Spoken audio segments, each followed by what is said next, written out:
Kami senang menyambut saudara-saudari semua di sini. Ini merupakan gereja kami, tempat rumah kami semua. Welcome home. Sebelum duduk, boleh sambut kiri kanannya semuanya. Fist bump ya. Happy Sunday. Oke. Saya mau sharing sedikit informasi pengumuman mengenai gereja ICC. Yang pertama, kita diingatkan bahwa kita harus punya komunitas. Komunitas yang sehat di dalam Tuhan, support system yang sehat di dalam Tuhan. Gereja ini punya iClick. iClick itu adalah komunitas keluarga kecil di dalam Tuhan untuk saling membangun, saling menghidupi dan bertumbuh di dalam firman kebenaran Tuhan. iClick ini terbagi di dalam beberapa kelompok umur, tempat dan domisili, beserta status. Jadi tunggu apa lagi? Segera daftarkan diri saudara melalui meja informasi di lantai 6. Yang kedua, minggu depan, tanggal 10 Juli, Salt and Light Community atau yang dikenal dengan iClick Single, ada acara Finding the One, Save the Date. Saudara-saudara boleh ajak kerabat, teman semua untuk datang ke acara ini karena acara ini sangat spesial. Acara kali ini akan dibawakan oleh Pastor Chandra Sunjaya sendiri. Beri tepuk tangan dong buat Pastor Chandra. Ya. Yang ketiga, kabar selanjutnya ini dari I Can Serve bersama iClick. Acaranya itu di hari Sabtu tanggal 20 Juli. Jam 9 pagi sampai jam 12. Lokasinya ada di SOS Children Village Kinderdorf. Apa aja sih yang akan kita layani di sana? Yang pertama adalah pengajaran memasak, melukis, fotografi, dan teman cerita. Bagi saudara yang tergerak untuk terlibat, boleh langsung mendaftarkan diri di informasi. Atau bagi saudara yang ingin memberkati berupa dana, boleh transfer ke rekening yang tertera di layar ataupun ke meja informasi. Dan yang keempat, kita ini sangat bersyukur kalau di gereja ICC, gereja ini selalu memberikan ruang untuk pertumbuhan diri kita, untuk upgrade skill. Dan kita ini diajarkan untuk senantiasa upgrade, nggak pernah puas gitu ya. Nah kali ini acara yang diadakan itu akan sangat memberkati saudara dan saya semua. Pada tanggal 26 Juli hari Jumat jam 19 sampai selesai. Acara ini akan dibawakan langsung oleh Bapak Haryanto Kadani. Beliau adalah motivator dan public speaker terkenal. Tema acara ini adalah Public Speaking Success. Boleh daftarkan saudara semua dan kerabat di meja informasi. Yang terakhir yang gak kalah penting, informasi dari IMC. Asik. IMC itu adalah Inspire Morning Coffee Store. Ini bukan hanya kedai kopi atau kafe kita semua, tapi ini juga tempat kita untuk fellowship, saling mengenal, menyapa satu sama lainnya. Asik. Nah di IMC ini gak hanya ada snack, gak hanya ada makanan atau kopi, kali ini juga ada board game. IMC juga memberikan untuk saudara-saudari semua yang punya usaha atau pekerjaan, bisa promosi di sini. Dan ada buku rohani juga yang akan memperlengkapi diri saudara sekalian. Segera mampir ke IMC lantai 6. Sekian informasi hari ini. Sebentar lagi kita akan dengarkan firman Tuhan.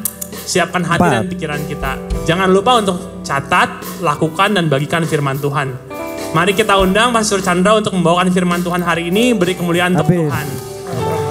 Mari kita berdoa. Bapak, terima kasih Tuhan Yesus. Kami ucapkan syukur untuk kebaikan Tuhan. Kami siap menerima benih firman Tuhan dan kami berdoa Roh Kudus bekerja atas setiap pribadi jemaat-Mu yang hadir siang hari ini. Dan benih ini bisa bertumbuh, berbuah, berlipat ganda. Kami sambut firman Tuhan. In the name of Jesus. Yang semangat dan sukacita, katakan amin. Happy Sunday, apa kabar semua? Yang dalam keadaan baik, lambaikan tangannya. Katakan sebelahnya Tuhan Yesus baik. God bless you. Well, kita akan, thank you. Kayak kenal. That's my girl. All this, yeah. Aduh, apa kabar semua? Sekali lagi. Shalom. Kita akan masuk dalam seri yang baru. Kalau saudara pertama kali datang di ICC, welcome. You come on the right time. Karena hari ini kita akan memulai satu seri yang baru. Dedikasi seri ini akan berbicara banyak tentang pekerjaan. Siapa di sini yang bekerja atau punya usaha? Tadi pagi banyak loh, hampir semua. Yang lain gimana? Kita semua mungkin bekerja sebagai ibu rumah tangga, bekerja di kampus, bekerja di tempat kerja saudara, dan punya usaha, punya toko online. Setiap kita mungkin ada di dalam pekerjaannya kita masing-masing. Dan kita akan bahas bagaimana panggilan Tuhan untuk bisa kerja, terus bagaimana seharusnya firman Tuhan ajarkan supaya kita bisa bekerja dengan baik, memuliakan Tuhan, mengikuti panggilan Tuhan. Dan kali ini khotbah yang pertama akan laying the foundation. Jadi fondasinya dulu kita belajar tentang apa itu pekerjaan dan bagaimana Tuhan bisa bekerja dalam kehidupan orang percaya. Sudah semangat? Yes? Oke. Nah saudara,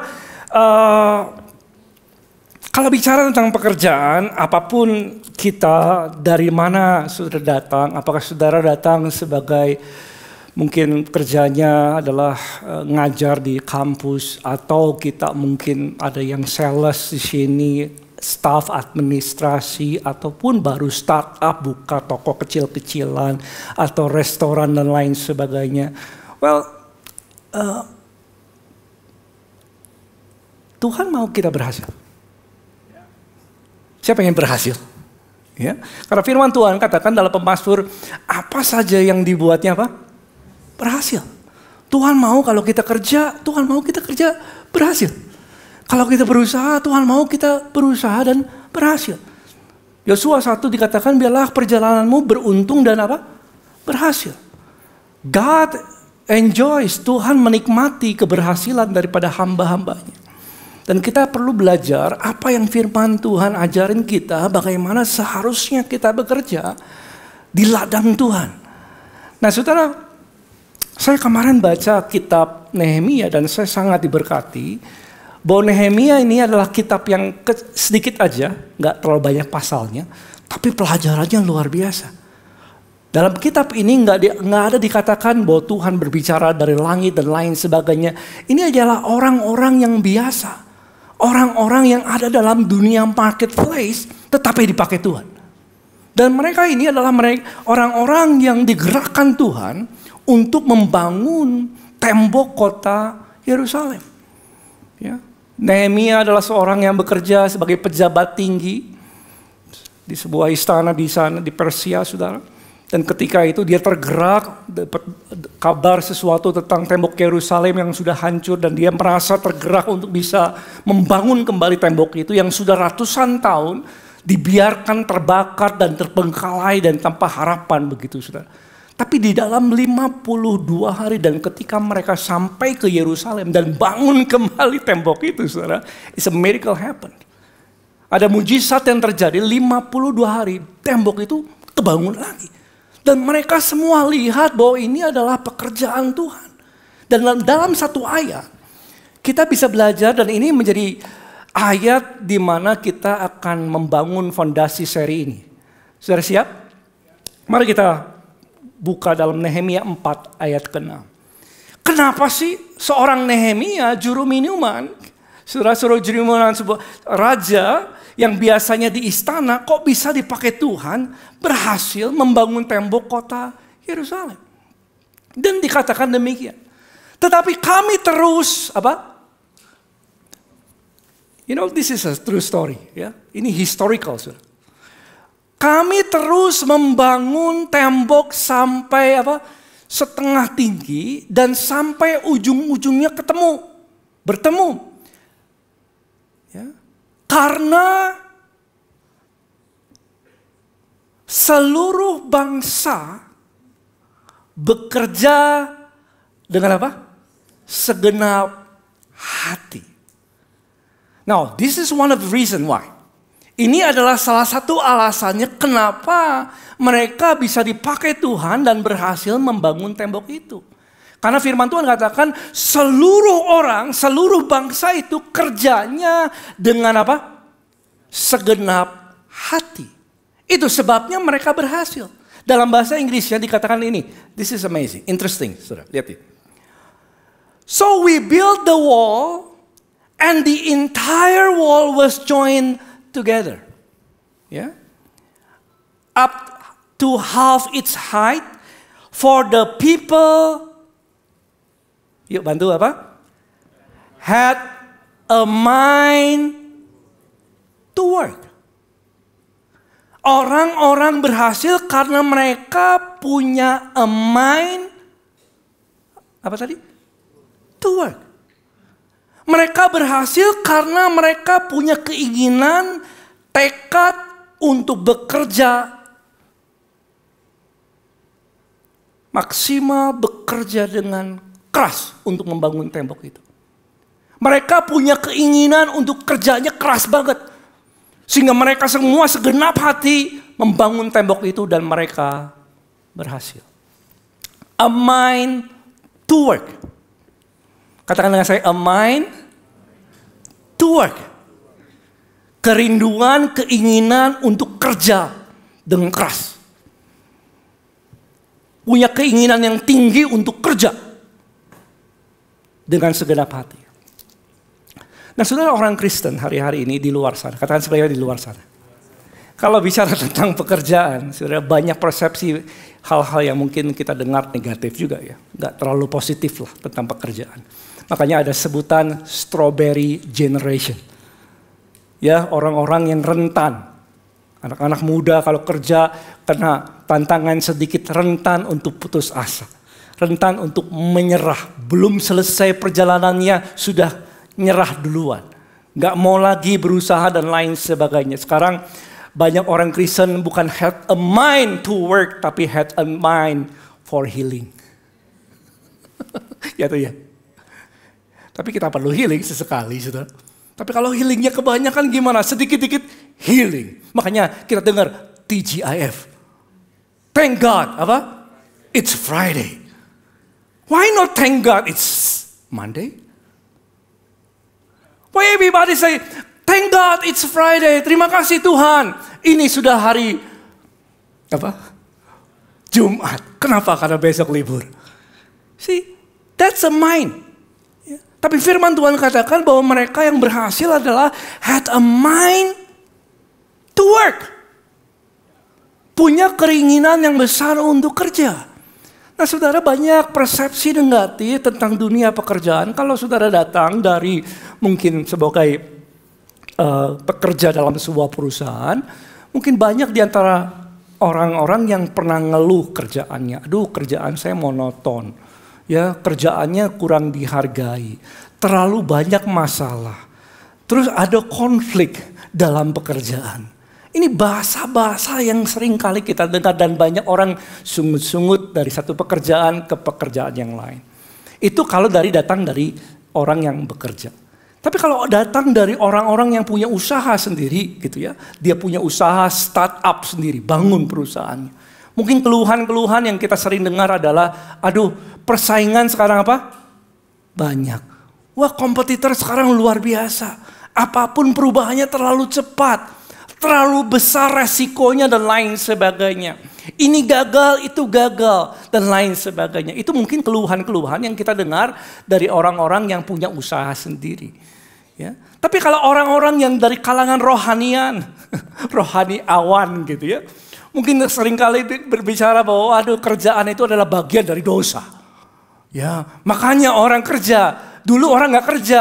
Begitu ada dosa jadi kerja. No, bukan itu, salah ya. Karena firman Tuhan gak mengatakan demikian. Dosa apa? Kerjaan itu, pekerjaan sudah ada jauh sebelum dosa ada. Ya. Dan seringkali kita mendengar hal-hal yang demikian atau mungkin yang lebih rohani. Dikatakan, buat apa kerja dengan keras? Kenapa? Yesus akan datang segera. Makanya mereka santai-santai dan lain sebagainya. Nah, saudara, firman Tuhan katakan bahwa Nehemia berhasil karena they have a mind apa? To work. Mereka bisa berhasil karena mereka punya keinginan atau kerinduan untuk bekerja. Nah, tahukah saudara bahwa setiap kita, apapun pekerjaan kita, yang saudara lakukan itu semua berharga di mata Tuhan. Pekerjaan yang saudara lakukan, mungkin kita suka atau kita nggak sukai, itu berharga di mata Tuhan. Tuhan bisa bekerja lewat pekerjaanmu. Dan Tuhan punya kehendak atas setiap pekerjaan kita. Saudara, sering kali gini, kalau kita tanya sama Tuhan, Tuhan apa sih kehendakmu Apakah Tuhan menghendaki aku bekerja, aku punya usaha dan lain sebagainya kalau seorang berkata sama Tuhan demikian? Well, kita harus melihat dulu dari siapa Tuhan. Siapa pribadi Tuhan.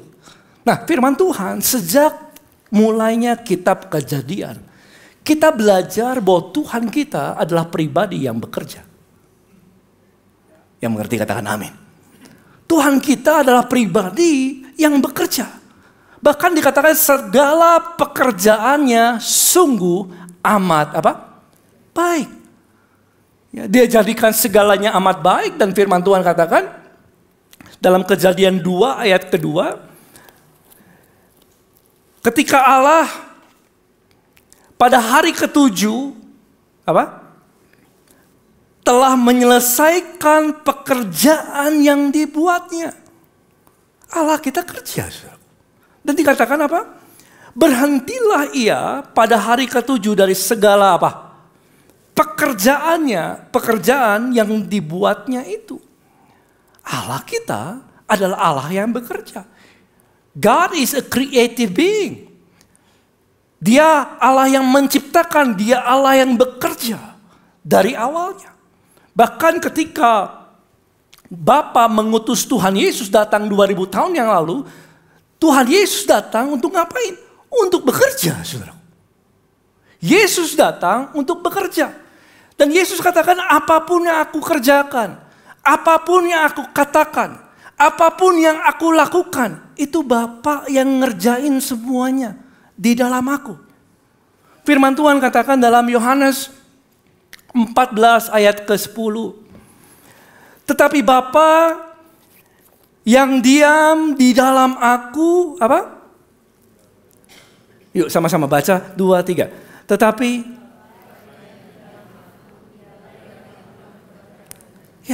Bapa yang diam di dalam aku, dialah yang melakukan pekerjaannya. Yesus datang ke bumi ini 2000 tahun yang lalu untuk bekerja. Dan Yesus tahu bahwa segala apa yang Bapa tugaskan kepadanya, dia harus selesaikan. Dan ketika dia menyelesaikannya, dia memuliakan Bapa di sorga. Dan tahukah saudara, Yesus Tuhan kita bukan hanya menjadi pengkhotbah dan pengajar. Ya, Tuhan Yesus jauh lebih lama menjadi tukang kayu daripada pengkhotbah atau pengajar. Yes? Ya. Jauh lebih lama dia bekerja sebagai tukang kayu, makanya orang kenal dia sebagai tukang kayu. Dan Allah bekerja di dalam pekerjaannya, sehingga orang juga mengenalnya demikian.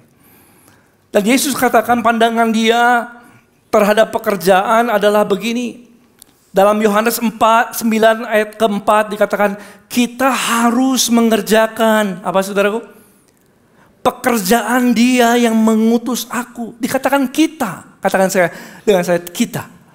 Kita semua harus mengerjakan pekerjaan dia yang mengutus aku. Dan Tuhan mau kita ada menyelesaikan pekerjaannya. Dan ketika kita menyelesaikan pekerjaan yang Bapa tugaskan kita lakukan, firman Tuhan katakan begini, Yohanes 17 ayat ke-4. Aku telah mempermuliakan, kata Tuhan Yesus, engkau di bumi ini. Gimana caranya sih punya kehidupan yang memuliakan Tuhan? Dikatakan gini, dengan jalan, ini jalannya saudaraku, menyelesaikan pekerjaan yang kau berikan kepadaku untuk melakukannya. Jadi ketika kita dalam dunia pekerjaan, dalam panggilan Tuhan, kita menyelesaikan pekerjaan yang Bapa berikan dalam kehidupan saudara, kita memuliakan Tuhan. Dan itu yang Yesus lakukan. Ketika dia di bumi ini, dia menyelesaikan pekerjaan yang Bapa berikan dalamnya. Dan itu kepuasan seharusnya menjadi kepuasan kehidupan setiap orang percaya mengikuti panggilan Tuhan. Kalau Tuhan menaruh pekerjaan dalam kehidupan saudara, seharusnya kita sangat bersuka cita karena itu kepercayaan Tuhan. Dan ketika kita menyelesaikan tugas atau pekerjaan yang Bapa berikan dalam hidup saudara, seharusnya kita mengucapkan syukur. Yang mau katakan amin. Dan itu yang Tuhan Yesus mau dan Tuhan Yesus ajarkan. Kita punya Bapa yang bekerja. Kita punya Tuhan Yesus yang bekerja. Dan Yesus dikatakan dia masih bekerja hari ini. Firman Tuhan katakan dia tinggal di sorga, duduk di sebelah kanan Allah Bapa. Ngapain? Oh, Yesus hanya nganggur di sorga. Menikmati sorga dan lain sebagainya. No, dia masih bekerja, saudaraku. Firman Tuhan mengajarkan bahwa Yesus menjadi pengantara atau advokat untuk kita. Menjadi pembela untuk kita. Dalam satu ayat firman Tuhan katakan dalam Roma 8 ayat 34. Kristus Yesus yang telah mati, bahkan lebih lagi telah bangkit. Juga duduk di sebelah kanan Allah. Yang malah menjadi apa, saudaraku? Pembela. Dia masih membela bagi kita. Dia duduk di sebelah kanan Allah Bapa, tapi Yesus masih membela. Bahasa Inggrisnya dikatakan gini. Bisa munculkan. Is at the right hand of God and is also apa? Interceding for us. Berikan tepuk tangan untuk Tuhan Yesus. Yesus di surga masih bekerja. Dia mendoakan setiap saudara dan saya. Itu yang dilakukannya, saudara. Haleluya. Jadi kita punya Bapa yang bekerja. Kita punya Tuhan Yesus yang bekerja. Dan Yesus mengutus kita untuk ngapain? Untuk bekerja. Mari kita buka dalam Yohanes 20 ayat 21. Maka kata Yesus sekali lagi, damai sejahtera bagi kamu.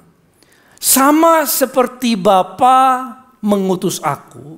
Kalau Bapa mengutus Yesus untuk bekerja, demikian juga sekarang aku mengutus apa? Kamu. Setiap kita. Bapa Yesus mengutus setiap kita untuk mendatangkan kebaikan Tuhan. Kehendak Tuhan di bumi ini lewat hidup saudara.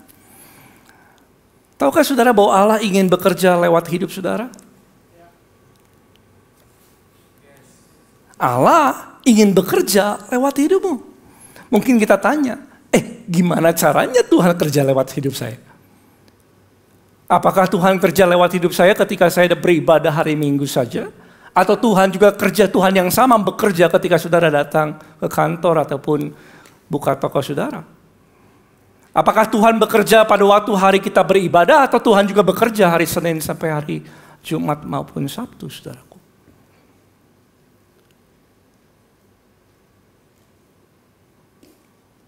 Yang mau dipakai Tuhan katakan amin. Dan Nehemia katakan begini. Nehemia 6 ayat 16 dikatakan demikian. Ketika semua musuh kami mendengar hal itu, takutlah semua bangsa sekeliling kami. Jadi mereka tuh berhasil, saudara. Bangun tembok, jadi. Takut semua. Memang kalau keberhasilan yang Tuhan datangkan, orang lain semua pasti lihat, saudara. Pasti lihat. Karena mereka tahu, lihat ini.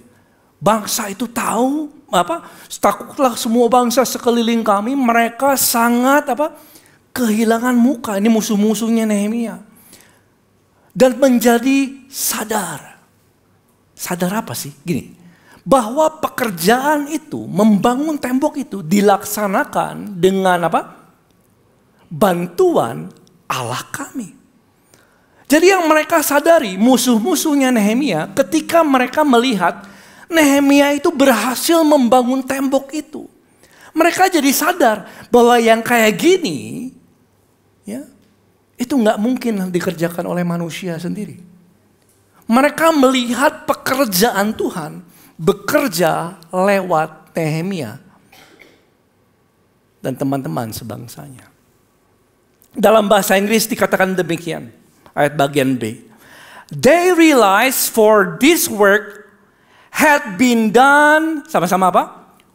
With the help of our God. Jadi betul mereka yang masang temboknya, betul mereka yang mungkin palu dan lain sebagainya, pintu-pintu gerbangnya, melekatkan mereka. Tapi ketika mereka kerja demikian, Allah bekerja dalam hidup mereka.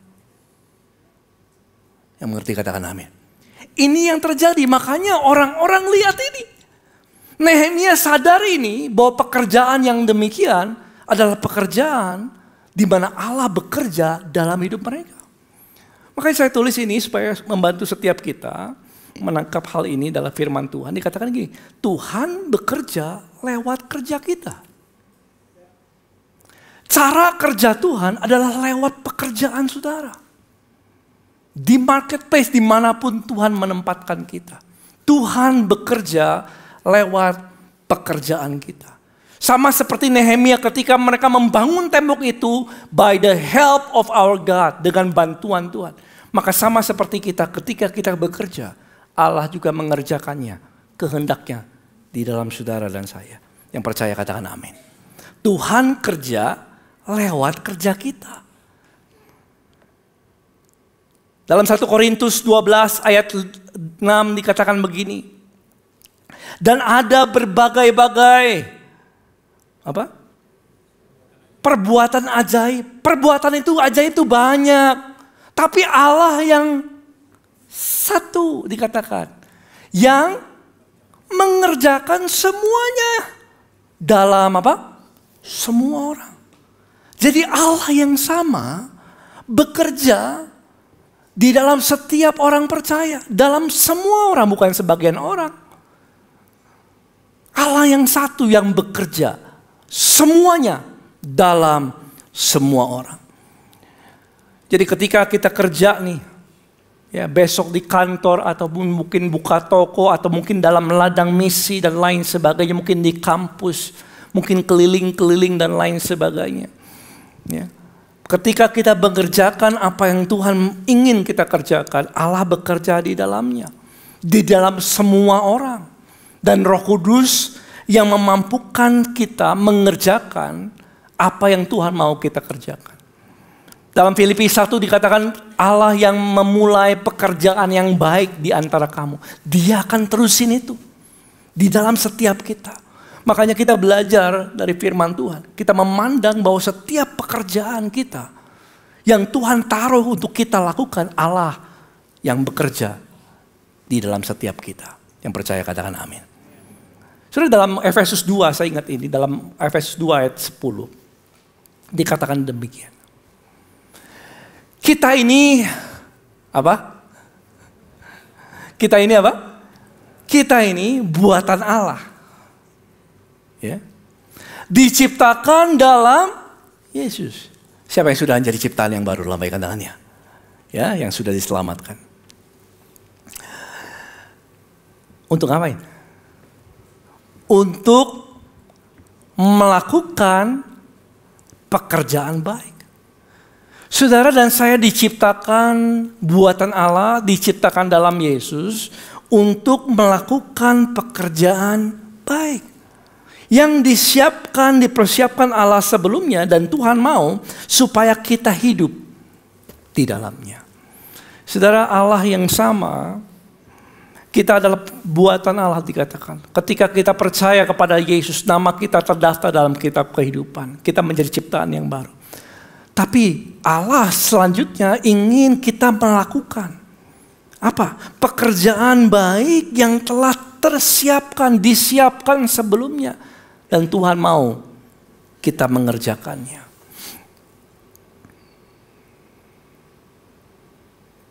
Yang mau katakan amin.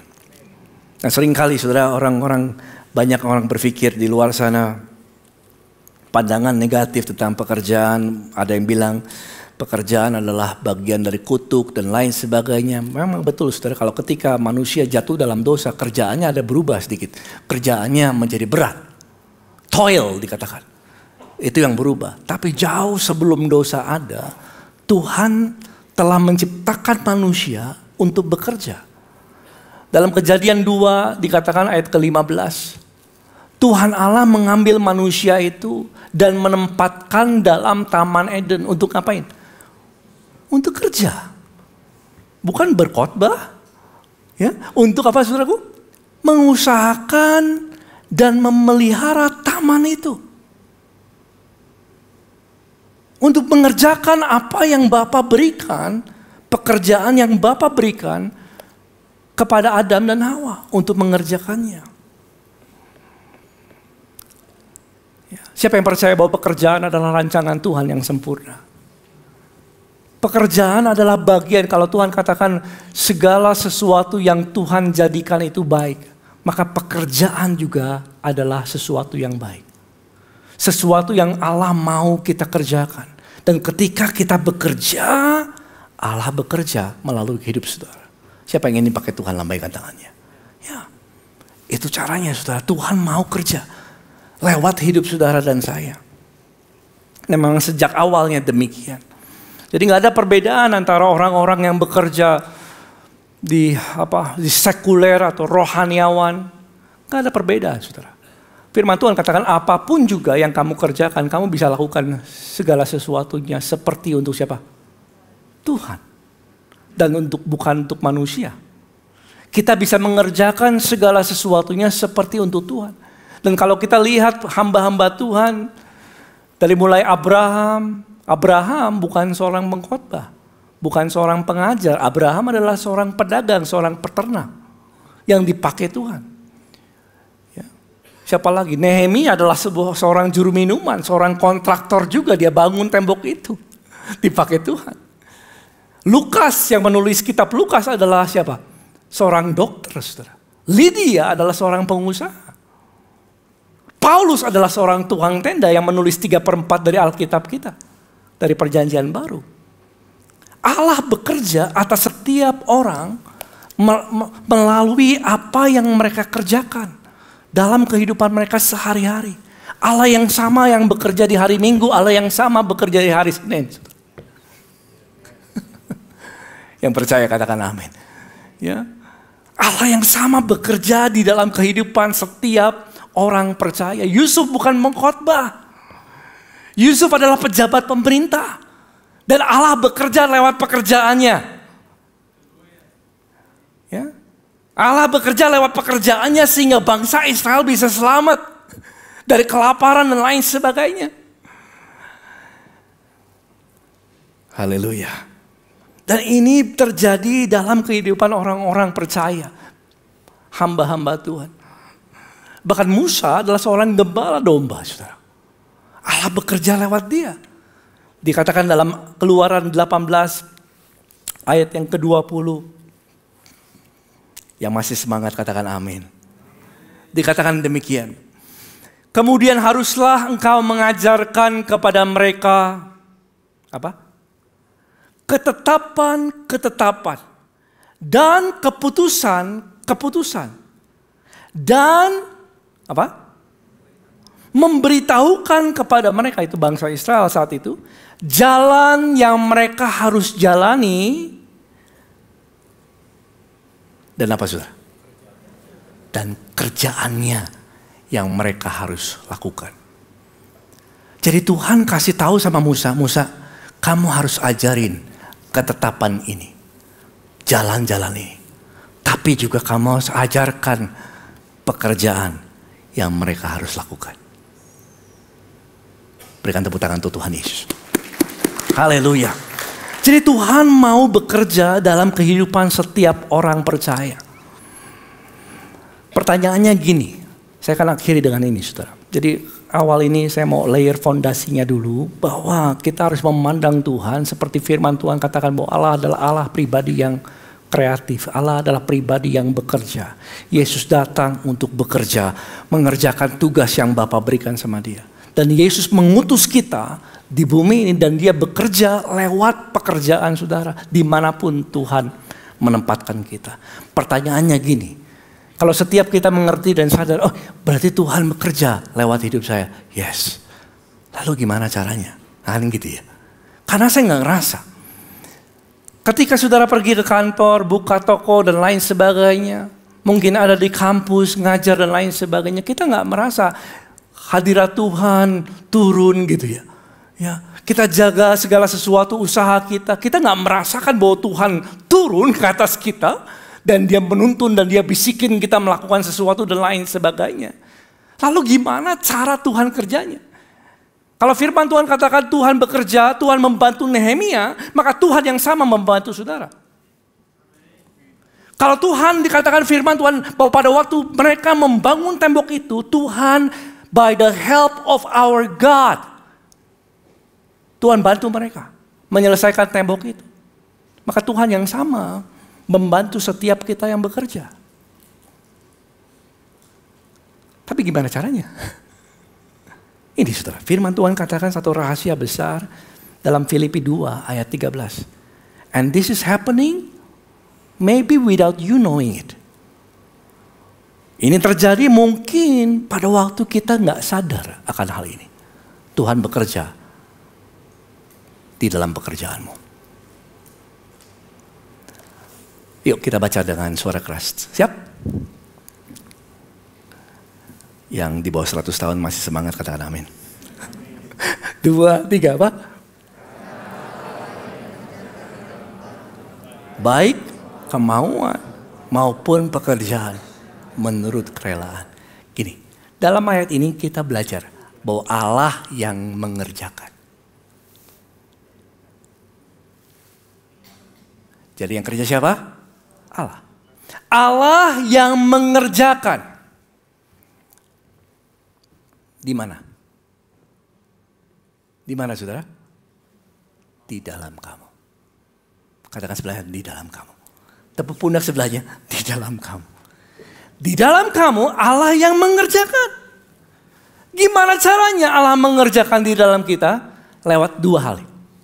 Lewat keinginan yang timbul dan tindakan yang kau lakukan. Cara kerja Tuhan dalam kehidupan kita, saudara, lewat itu. Dalam bahasa Inggrisnya dikatakan, for it is God who works in you. God works not outside you. Tuhan kerjanya bukan di luar kamu. Tuhan kerjanya di dalam kamu, in you. To will and to act according to His good purpose. Jadi Allah kerjanya lewat kehidupan saudara dan saya, lewat keinginan yang timbul. Keinginan yang timbul dalam hati saudara dan tindakan atau pekerjaan yang saudara lakukan. Itu cara kerja Tuhan. Keinginan apa yang timbul, kemauan saudara apa yang timbul, dan pekerjaan yang kita lakukan. Dan semuanya ini adalah for His good purpose. Bukan untuk tujuan cita-cita kita, tetapi untuk tujuannya Tuhan dalam hidup saudara. Dan mungkin kita berpikir, Tuhan saya gak ngerasakan hal itu. Saya gak ngerasakan bahwa Tuhan kerja, gimana tahu cara Tuhan bekerja dalam hidup saya. Saudara, salah satu cara Tuhan yang jelas bekerja dalam hidup saudara. Sekarang siapa yang percaya Tuhan bekerja lewat hidup saudara? God works in you. Kata sebelahnya in you. Ya. Terus gimana caranya? Lewat kemauan atau keinginan yang timbul dan lewat pekerjaan yang kau lakukan. Nah, gimana cara praktisnya, bagaimana Tuhan bekerja? Adalah lewat ini, saudara. Saya tutup dengan ini. Dia kerjanya lewat hikmat. Siapa yang perlu hikmat Tuhan hari-hari ini? Tuhan kerjanya lewat hikmat. Dia kasih hikmat dalam hati saudara. Dia kasih hikmat di dalam pekerjaanmu. Ketika saudara buka toko, dia kasih hikmat. Ketika engkau mulai sesuatu bekerja, Tuhan kasih hikmat. Dan hikmat dunia beda dengan hikmat Tuhan. Hikmat dunia contrary from the word of God. Hikmat dunia bicara tentang kalau kamu perlukan koneksi, kamu perlukan pengalaman, kamu perlukan ini dan itu. Well, semua itu penting, saudara. Tapi hikmat Tuhan bukan hal-hal yang demikian. Hikmat Tuhan adalah hal-hal yang membuat anak-anaknya berhasil di ladang Tuhan. Ini hikmat Tuhan. So are you ready? Sudah siap? Ini hikmat Tuhan. Kalau hikmat ini bekerja, dan ini hikmat yang bekerja dalam kehidupan orang percaya, tinggal kita lakukan atau enggak. Ini hikmatnya, saudara. Dalam Yakobus 3 dikatakan gini, ini hikmatnya.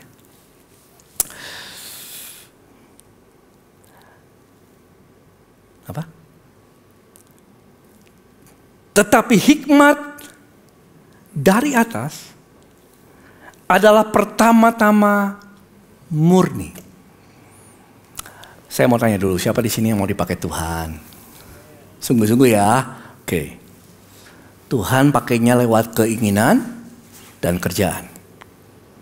Caranya dia kasih hikmat dalam keinginan saudara. Ini hikmatnya. Sudah siap? Hikmatnya adalah pertama-tama apa? Murni. Jadi kalau Tuhan bekerja lewat kehidupan orang percaya, ada kerinduan untuk melakukan sesuatu yang murni. Murni itu, terus apa lagi? Lanjutkan ya. Terus apa? Selanjutnya, pendamai. Terus apa? Peramah. Terus penurut. Terus belas kasihan. Terus buah-buah yang baik. Terus gak memihak dan tidak munafik. Jadi cara Tuhan memberikan hikmatnya atas anak-anaknya. Dimanapun Tuhan menempatkan mereka dalam dunia pekerjaan sekalipun. Caranya ini.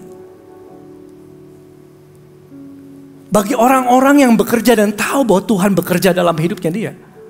Tuhan taruh hikmat ini. Murni, saudara. Artinya murni itu adalah ketika dia bekerja. Mungkin dia ketemu orang-orang yang tidak murni. Orang-orang yang punya kepentingan. Orang-orang yang punya hal-hal yang mungkin agenda tersembunyi. Tetapi saudara tetap murni. Dan ketika engkau tetap murni, ketahuilah bahwa Tuhan sedang bekerja di dalam saudara. Siapa di sini kalau kerja pernah melihat ada yang berantem? Oh, nggak ada ya? Baik-baik semua. Tadi pagi banyak. Ada konflik dengan kolega, teman kerja, ada konflik dengan customer, ada konflik dengan mungkin joinan usaha dan lain sebagainya. Anak buah dengan tim dan lain sebagainya. Well, kalau Tuhan bekerja dalam hidup saudara, dalam tempat kerjamu, saudara akan tampil sebagai pendamai. Terima kasih untuk kesunyiannya.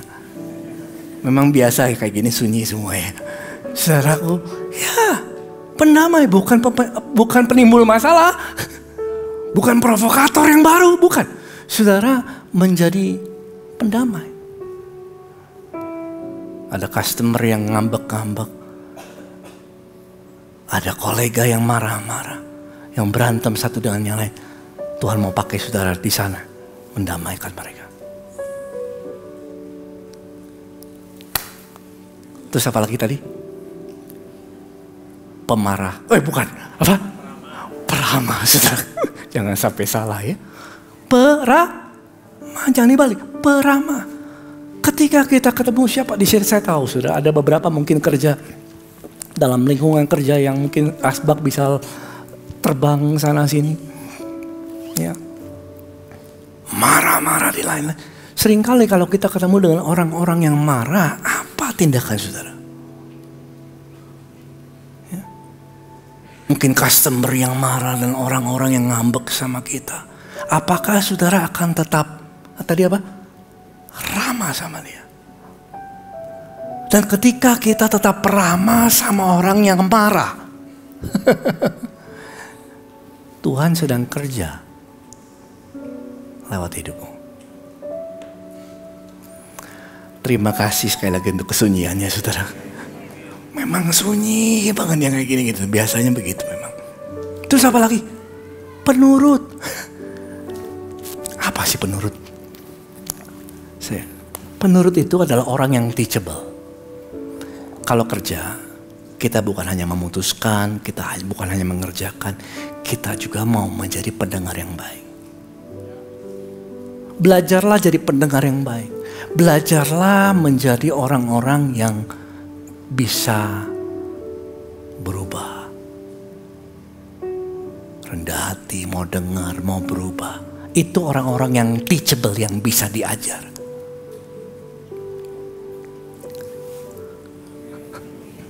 Amin ya saudara, memang tahu ini berat sih.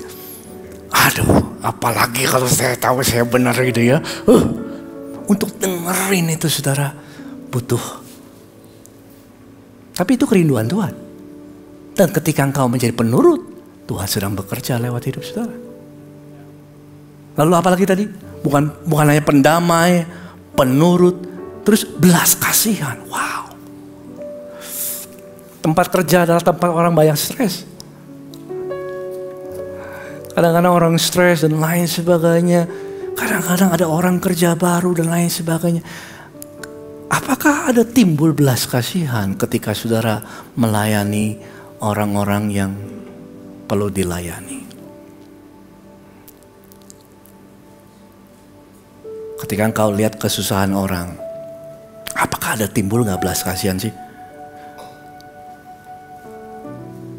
Dan ketika engkau timbul belas kasihan, itu gerakan Tuhan di dalam saudara.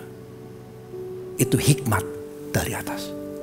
Dan ketika saudara bukan hanya timbul begitu, tapi kita lakukan. Tuhan bekerja lewat hidupmu.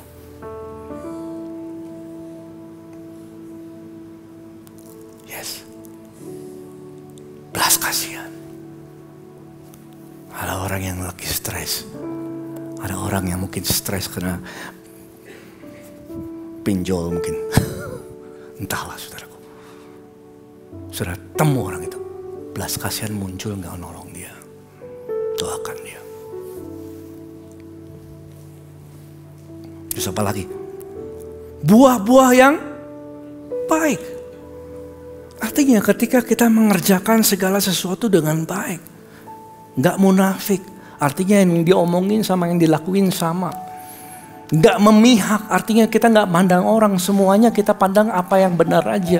Kita gak memihak-mihak orang. Kalau benar-benar ya salah-salah. Dan ketika kita lakukan demikian, Tuhan sedang bekerja lewat hidup saudara. Yes. Tuhan yang sama memakai. Aduh, saya kasih cuplikan ini khotbah selanjutnya sebenarnya. Gak apa-apa lah ya. Teaser sedikit ya. Tuhan yang sama bekerja ketika Yusuf menjadi Perdana Menteri. Tuhan yang sama menyertai dia ketika dia menjadi pembantu di rumah tangga. Saudara. Sama. Betul? Tuhan yang sama. Dan ketika kita bergerak untuk menghasilkan buah-buah yang baik, Tuhan bekerja lewat kehidupan kita. Dan hikmat Tuhan bekerja. Lewat kehidupan orang percaya, Tuhan bisa nyatakan. Jadi pekerjaanmu bukan lagi pekerjaan yang hanya mencukupkan kebutuhanmu dan keluargamu. Meskipun itu penting. Pekerjaanmu sekarang menjadi perpanjangan tangan pekerjaan Tuhan. And see what happens. Kalau saudara hidupin ini. Pastor, kalau saya kayak gini, saya diinjak-injak orang dong. Saya berarti mungkin gak akan dianggap sama orang kalau saya lakukan semua ini. No. Justru terbaliknya, saudara. Kalau saudara menjadi orang yang ramah dalam pekerjaanmu, orang yang pendamai dalam pekerjaanmu, akan banyak tanda-tanda Tuhan yang menyertai saudara.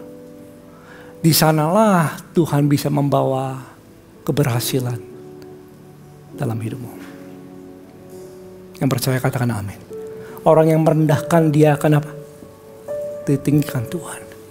Dan di sana Tuhan dan orang-orang sekitar akan melihat pekerjaan Tuhan dalam hidup saudara. Dan mereka menyatakan bahwa Tuhan hidup di dalam saudara.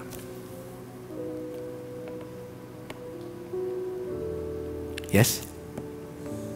Jadi besok tempat kerja bukan hanya tempat kita bekerja.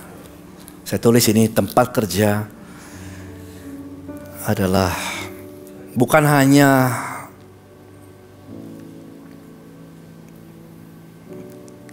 di tempat kerja kita bukan hanya bekerja, melainkan apa? Bekerja, melainkan apa? Saluran pekerjaan Allah. Tempat kerja adalah ladang Tuhan kerja. Dan saya berdoa ini cara pandang kita berubah, saudara. Mulai besok kita apapun yang Engkau ingin kerjakan di dalam Tuhan, yang Tuhan taruh dalam hati saudara, Kau mau dipakai Tuhan. Dan biarlah hikmat dari atas bekerja dan pandang diri saudara sebagai bait Allah di mana Tuhan bisa bekerja. Dan mulai syukuri pekerjaanmu. Apapun pekerjaannya, kita bisa memuliakan Tuhan kalau itu panggilan Tuhan dalam hidupmu. Mungkin pekerjaan kecil, pekerjaan besar, this doesn't matter. Segala sesuatu kau bisa pakai untuk memuliakan Tuhan. Mari kita bangkit berdiri saudara.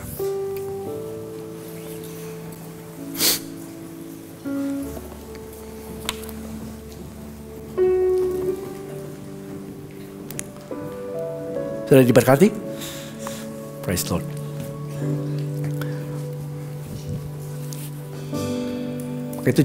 Maka itu jangan bersungguh-sungguh atas pekerjaan kita. Kalau saudara memandang pekerjaanmu sebagai tempat di mana Allah bisa kerja, maka caramu bekerja saudara berbeda. Saudara nggak mengandalkan kekuatan saudara lagi karena saudara tahu bahwa Tuhan bekerja di dalam saudara. By the help of our God. Dan Tuhan mau hikmatnya bisa bekerja lewat kehidupan saudara. Dan biarlah engkau dikenal sebagai orang-orang yang pendamai. Amin. Sebagai orang-orang yang penurut, sebagai orang-orang yang ramah. Supaya engkau bisa Tuhan pakai kerja di situ. Supaya Tuhan bisa kerja dalam hidup saudara. Hasilkan buah-buah yang baik, kerjakan dengan baik sehingga hasilnya bagus untuk orang lain bisa cicipin buah-buah itu. Dan ketika ini terjadi, Tuhan bisa pakai hidup saudara menyatakan pribadinya. Dan orang bisa lihat bahwa Tuhan bekerja di dalam saudara. Mari kita nyanyikan satu lagu saudara.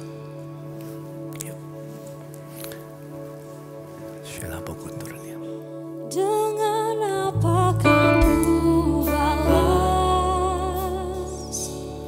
segala kebaikanmu? Segenap hatiku menyembahmu Yesus. Ku bersyukur padamu. Dengan apa kan segala kebaikanmu, segenap hatiku menyembahmu Yesus. Ku bersyukur padamu. Apakan ku balas segala kebaikanmu? Segenap hatiku menyembahmu Yesus. Ku bersyukur padamu. Dengan apa kan ku balas segala kebaikanmu? Segenap hatiku menyembahmu Yesus. Ku bersyukur padamu selamanya. Bapa, ini kami datang di hadirat Tuhan, mendekat kepada Engkau ya Bapa. Kau tahu, kami tahu Tuhan, Kau tinggal di dalam kehidupan setiap kami. Dan pakai hamba-Mu dan kami semua untuk mengerjakan yang Kau inginkan kami kerjakan. Kau yang bekerja lewat kemauan, keinginan yang timbul. Kau yang bekerja lewat tindakan dan setiap pekerjaan yang kami lakukan. Dan biarlah hikmat dari atas menaungi kami semua, mengalir. Kami dikenal sebagai orang-orang yang ramah, pendamai. Kami berdoa Tuhan Yesus, kami melakukan segala sesuatu yang murni. Yang gak munafik, yang gak punya kepentingan yang lain, gak membedakan orang. Dan menghasilkan buah-buah yang baik dalam setiap pekerjaan kami. Dan Kau bisa kerja lewat kami Tuhan. Kau bisa nyatakan pribadimu lewat pekerjaan kami. Sehingga orang lihat kalau kami berhasil itu bukan karena kami. Kalau kami berhasil by the help of our God. Mereka melihat pekerjaan Tuhan. Terima kasih Tuhan Yesus. Kami bersuka cita di dalam Tuhan dan bersyukur untuk kesempatan bisa bekerja. Kami mau melepaskan berkat. Mari ada ketua rekan saudara. Mari lepaskan berkat atas usahamu. Lepaskan berkat atas pekerjaanmu. Jangan sungut-sungut saudara. Lepaskan berkat. Berkati setiap orang-orang yang bekerja. Yang kau kenal. Berkati mereka. Mari setiap kita berdoa. Tuhan melepaskan berkat-Mu. Setiap kolega-kolega yang ada, setiap klien-klien yang ada, setiap customer-customer yang ada, berkati mereka ya Tuhan. Berkati setiap tempat-tempat usaha yang ada, yang Kau menempatkan kami di sana. Berkat dalam nama Yesus. Setiap pekerjaan yang Kau percayakan kami memberkatinya di dalam nama Yesus. Kami gak mau bersungut-sungut, kami mau memberkati setiap kepercayaan yang Kau berikan. Terima kasih Bapa, yang kami siap Kau pakai. Dan tempat kerja adalah tempat Tuhan bekerja. Terima kasih Bapa, kami pulang dengan sukacita karena kami tahu persekutuan dengan Tuhan tidak pernah kembali dengan sia-sia. Mari angkat kedua tangan saudara, buka hati saudara, dan terima dengan iman bahwa Tuhan memberkati engkau dan Tuhan melindungimu. Tuhan menyinari engkau dengan wajahnya, memberikan engkau kasih karunia. Tuhan menghadapkan wajahnya kepadamu, memberikan kau damai sejahtera. Pulanglah, Roh Kudus akan terus mengingatkan akan apa yang harus kau kerjakan. Hikmat Tuhan akan menyertaimu, membuat kau beruntung dan berhasil atas setiap pekerjaanmu. Nama Yesus dipermuliakan dan Tuhan Yesus akan datang segera menjemput kita. Dan kita bersukacita karena kita menyelesaikan tugas pekerjaan yang Bapa berikan atas kita. In the name of Jesus. Kita terima berkat ini sama-sama katakan amin. Haleluya. Mari katakan kiri kanannya, Happy Sunday. Tuhan Yesus memberkati.